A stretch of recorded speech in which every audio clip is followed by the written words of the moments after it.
Hello friends, welcome again to our channel. In the earlier videos we discussed about the nature and definitions of language.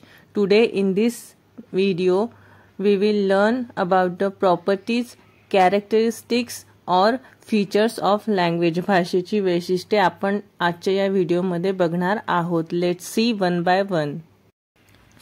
Following are the basic properties or characteristics or features of human language. First is language is arbitrary. Every language is arbitrary. It means that every language is based on personal opinion and not on any reason और system. प्रत्येकाची भाषा ही ज्याच्या त्याच्या personal ओपिनियनवर आधारित आहे. त्यामागे कुठलंही विशिष्ट रिझन किंवा सिस्टम नाही. There is no natural relations between the word and object or thing.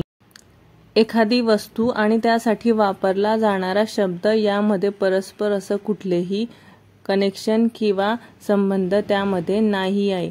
For example, there is no reason why a four-legged animal, which is regarded as man's best friend, should be called dog in English, kutta in Hindi, kutra in Marathi, nai in Kannada and hund in German. चार पाय असलेला प्राणी जो माणसाचा जवळचा मित्र मानला जातो त्याला वेगवेगळ्या शब्दांमध्ये वेगवेगळे शब्द आहे. यामागेही काही विशिष्ट असं कारण नाही आहे. पर्सनल ओपिनियनवर त्याला वेगवेगळ्या भाषेमध्ये वेगवेगळे शब्द दिलेले आहेत. Thus, there is no connection between the word and meaning expressed by it. Otherwise, there would have been one language throughout the world. असे जर असते तर संपूर्ण जगात एकच भाषा वापरली गेली असती.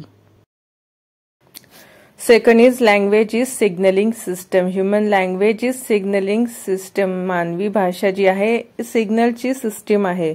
म्हणजेच काय, language uses vocal sound produced by voice as its material. तर त्याचे साधन म्हणून भाषा व्होकल साऊंड यूज करते. व्होकल साऊंड म्हणजे काय, आवाजातून प्रोड्युस्ड बाय व्हॉइस, आवाजातून जे प्रकट होतं त्याला व्होकल साऊंड म्हणतात. आणि त्याचे लँग्वेज व्होकल साऊंडला त्याचे मटेरियल म्हणून यूज करते. Basically language is something which is spoken. तर लँग्वेज म्हणजे काय, जे आपण काही बोलतो आपले ओपिनियन शेअर करण्यासाठी ते म्हणजेच भाषा. Obviously spoken language is primary and written language is secondary. साहजिक आहे, जी बोलली जाते ती भाषा प्रायमरी आहे आणि लिहिली जाणारी भाषा ही सेकंडरी आहे. In case of every person, speech is to be learned before writing because primary का म्हटली जाते की कुठल्याही व्यक्तीच्या बाबतीत आपण उदाहरण घेतलं तर सगळ्यात आधी तो भाषा बोलायला शिकतो, नंतर तो भाषा लिहायला शिकतो. There are some tribal communities that have spoken languages without written languages. बऱ्याच अशा विमुक्त भटक्या जाती जमाती आहेत की ज्यांच्यामध्ये फक्त त्यांची बोली भाषा अस्तित्वात आहे. रिटन लँग्वेज म्हणजेच लेखी भाषा त्यांच्या जातीमध्ये अस्तित्वात नाही. But there is no community which has a written language without a spoken language. परंतु अशी कुठलीही कम्युनिटी आपल्याला आढळणार नाही की ज्यांच्यामध्ये लेखी भाषा आहे आणि बोली भाषा नाही. Even a sign language of deaf and dumb, no exception to this rule. या नियमाला मूकबधिरांची जी साइन लँग्वेज असते, खाणाखुणांची भाषा असते, ती सुद्धा या नियमाला अपवाद नाही. Thus, all the written languages are taken or derived from the spoken languages. अशा पद्धतीने आपण बघू शकतो की सर्व ज्या काही लेखी भाषा आहेत त्या सर्व बोली भाषेतूनच प्राप्त झालेल्या आहेत. टेकन मीन्स डिराइव्ड म्हणजेच प्राप्त झालेल्या. Let's move toward the third characteristic of language, that is language involves number of subsystem. भाषेमध्ये अनेक उपपद्धतींचा सुद्धा समावेश असतो. Language has limited number of vocal sounds. लँग्वेजमध्ये व्होकल साऊंड्स हे लिमिटेड नंबर्समध्ये आहे. In most of the languages the number of vocal sounds are between 20 to 30. बऱ्याचशा भाषेमध्ये 20 ते 30 व्होकल साऊंड आढळतात, परंतु इंग्लिशमध्ये the number of vocal sounds are 45. इंग्लिशमध्ये आपल्याला 45 प्रकारचे व्होकल साऊंड्स बघायला मिळतात. The basic vocal sounds are different from pronunciation. उच्चाराप्रमाणेच व्होकल साऊंड्स नसतात, ते थोडे वेगळे असू शकतात. Again pronunciation is different from person to person. प्रत्येकाची उच्चार करण्याची पद्धती ही वेगवेगळी असते, त्यातही आपल्याला विभिन्नता आढळून येते. It happens due to the difference of sounds between social group and region. तर हे कशामुळे घडते? हे अनेक सामाजिक ग्रुप असतात किंवा रिजन म्हणजेच विभाग असतात, त्यांच्यामुळे हा विभिन्नता भाषेमधील किंवा बोलण्याच्या पद्धतीतील आपल्याला आढळून येते. इन्स्पाइट ऑफ धिस डिफरन्स, या विभिन्नता असून सुद्धा ऑल स्पीकर, जे काही वक्ते आहेत, यूज सेम साऊंड सिस्टम. बोलण्यामध्ये विभिन्नता जरी असली पद्धतीमध्ये, तरी ते सर्व एकच साऊंड सिस्टीम वापरतात. Because of the same sound system we are able to understand one another. वेगवेगळी साऊंड सिस्टीम जरी असली तरी भाषेमुळेच आपण एकमेकांना समजू शकतो. फॉर एक्झाम्पल, साऊंड म अँड साऊंड न in the word man always pronounced in a same way by speakers of English all over the world. संपूर्ण जगभरात इंग्लिश बोलणाऱ्या स्पीकर्सकडून मॅन या शब्दामधील म आणि न हे दोन साऊंड सारख्याच पद्धतीने उच्चारले जातात. But only vowel A is pronounced differently. A हा स्वर फक्त वेगवेगळ्या पद्धतीने रिजननुसार आणि त्यांच्या बोलीभाषेनुसार हा विभिन्नतेने उच्चारला जातो. Fourth characteristic of language is language involves stress, pitch and rhythm. लँग्वेजमध्ये जोर, चढ उतार आणि लयबद्धता यांचा सुद्धा समावेश असतो. Stress means prominence of certain words in a sentence. Stress म्हणजे काय? एखाद्या वाक्यातील एखाद्या शब्दाचे महत्त्व किती असते. म्हणजे एखादा शब्द मध्येच आपण जोर देऊन बोलतो, त्यालाच म्हणतात stress. Pitch means up and down in the voice. Voice म्हणजेच काय? इंटोनेशन म्हणजेच आवाजातील चढ उतार. काही वेळा वाक्यामध्ये त्याचे एक्सप्रेशन चेंज करण्यासाठी आपण आवाजात चढ उतार घेतो, त्यालाच पिच असे म्हणतात. Rhythm means musical quality in a language. बोलताना आपण तालासुरात बोलतो. तालासुरात म्हणजे काय? ज्याची त्याची बोलण्याची पद्धत असते, त्यालाच रिदम असे म्हणतात. In English words are either stressed or unstressed. Stress is closely related with rhythm. रिदमशी संबंधित स्ट्रेस असतो. In English pitch changes during the pronunciation. बोलताना उच्चारातूनच पिच सुद्धा बदलत असतो, म्हणजे चढ उतार हा उच्चारानुसार बदलत असतो. It is pitch that determines that he is going to be there is a question and he is going to be there is a statement. आवाजातील चढ उतारानुसारच एकच वाक्य प्रश्नसुद्धा होऊ शकते आणि ते सेम वाक्य एक विधानसुद्धा होऊ शकते. In English pitch is use to distinguish between various sentences. तर इंग्लिशमध्ये पिच हा का वापरला जातो? वेगवेगळ्या सेंटेन्समध्ये विभिन्नता आणण्यासाठी पिच वापरला जातो. This was the fourth feature of language.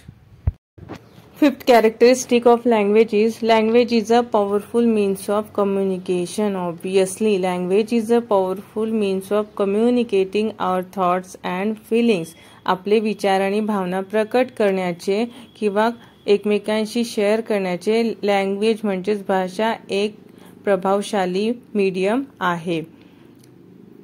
Thought is totally depend upon language. Language enables us to communicate our thoughts and feelings in easier way. म्हणजेच लँग्वेजच्या सहाय्याने आपण आपले विचार आणि भावना यांचे आदान प्रदान अगदी सोप्या मार्गाने करू शकतो. Without language, the concepts like justice, democracy, liberty, communism and education would not exist at all. जर भाषा नसती तर भाषेशिवाय या सर्व ज्या कल्पना आहेत, जस्टिस म्हणजे न्याय, डेमोक्रेसी लोकशाही, लिबर्टी स्वातंत्र्य, कम्युनिझम साम्यवाद आणि शिक्षण, या सर्व कल्पना सुद्धा अस्तित्वात नसत्या. Thanks to language, we are able to communicate our views on these abstract concept. या सर्व अमूर्त म्हणजेच न दिसणाऱ्या कन्सेप्टवर सुद्धा आपण आपले विचार प्रकट करू शकतो, ते केवळ भाषेमुळेच. या पुढचे भाषेचे वैशिष्ट्य म्हणजे every language has its own syntax system. Syntax system म्हणजे grammatical system. Syntax means rules of grammar. Again, syntax means arrangement of words into sentences. तर syntax म्हणजे काय? ग्रामरचे सर्व रूल आणि शब्दांची वाक्यामधील मांडणी म्हणजे syntax. For example, in English we say the good old time and not the old good time. आपण इंग्लिशमध्ये बोलताना काही वेळा शब्द हे योग्य त्या मांडणीने वापरले तरच ते वाक्य बरोबर ठरते. It is one of the convention of English language. ही इंग्लिशची सुद्धा एक परंपरा आहे. Again convention are varied from language to language. आणि भाषेनुसारच परंपरा सुद्धा या वेगवेगळ्या आहेत. Seventh feature of language is every language has its own semantic system. प्रत्येक भाषेची स्वतःची अशी वेगळी अर्थपद्धती असते. Semantics is a branch of linguistics dealing with the meaning of words and sentences. तर काय? वाक्य आणि शब्द यांच्या अर्थांचा समावेश असणारी सिमॅन्टिक ही एक शाखा आहे भाषाशास्त्राची.